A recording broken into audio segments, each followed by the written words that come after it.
بسم اللہ الرحمن الرحیم۔ السلام علیکم ورحمۃ اللہ وبرکاتہ۔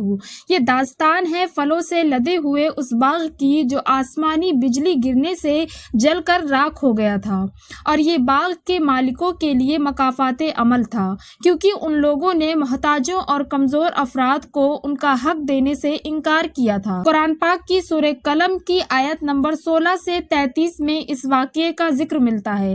قبل آز اسلام کی بات ہے کہ سرزمین یمن میں شہر استانہ سے 24 میل کے فاصلے پر ایک دیہات زربان موجود تھا۔ اس میں ایک خوبصورت پھلدار درختوں سے بھرا ہوا باغ تھا۔ اس باغ کا مالک ایک سختی اور خدا شناس شخص تھا۔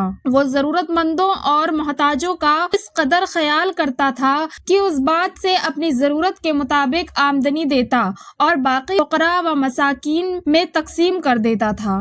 وہ لوگ ہمیشہ اسے اپنے دعاؤں میں یاد رکھتے تھے۔ آمدنی سال با سال بڑھتی گئی۔ ضرورت مندوں نے یہ عادت بنا رکھی تھی کہ جب فصل اکٹھی کرنے کا موسم آتا تو وہ اس میں جاتے تاکہ اس کے مالک سے اپنا حق وصول کریں۔ باغ کا مالک بھی راضی خوشی اور مسکراتے ہوئے چہرے کے ساتھ ان کے خالی ہاتھ بھر دیتا۔ یہ الہی شخص بعض اوقات مناسب وقت پر اپنے بچوں کو اپنے پاس اکٹھا کرتا، انہیں نصیحت کرتا اور انتہائی اچھی باتیں کہتا، خاص کر ضرورت مندوں کے بارے میں زیادہ سفارش کرتا۔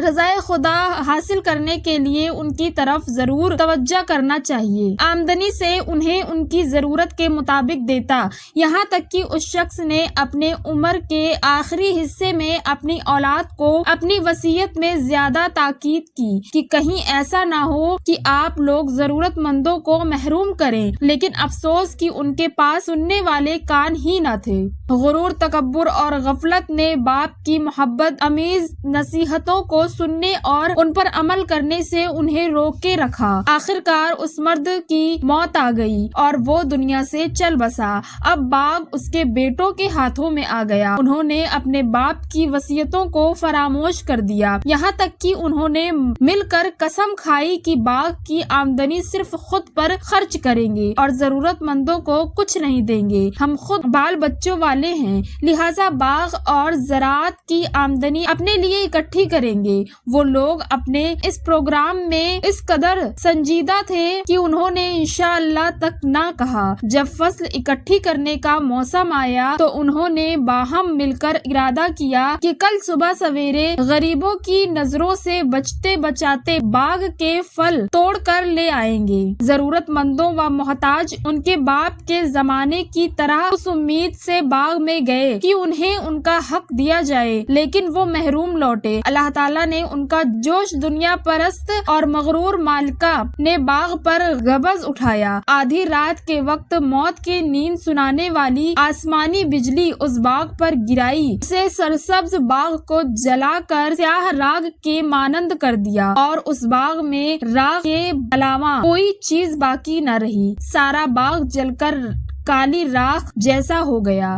باغ والے جو کہ اس واقعے سے بالکل بے خبر تھے، انہوں نے صبح سویرے ایک دوسرے کو آواز دی اور پھل توڑنے کے لیے باغ کی طرف روانہ ہوئے۔ انہوں نے راستے میں ایک دوسرے کو آہستہ سے کہا، محتاط رہیں کہ آج ایک فقیر تک بھی باغ میں گھسنے نہ پائے۔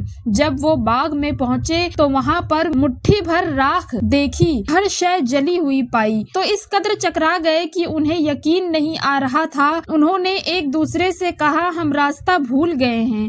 پھر انہوں نے کہا، ہمارے ہاتھ سے سب کچھ چھن گیا ہے، ہم مکمل طور پر محروم ہو گئے ہیں۔ ان کا ایک بھائی جو سب سے عقل مند تھا، اس نے ان سے کہا، میں نے تمہیں نہیں کہا تھا کہ خدا کی تسبیح و تقدیس کریں؟ اب جبکہ ان کے غبارے سے غرور و تکبر کی ہوا نکل چکی تھی، خدا کی تسبیح و تقدیس کرنے میں لگ گئے، اپنے آپ کو ظالم و خطاکار کہنے لگے اور ایک دوسرے کو سرزنش کرتے ہوئے فریاد کرنے لگے کہ ہائے ہمارے اوپر افسوس کہ ہم ظالم ہو گئے تھے۔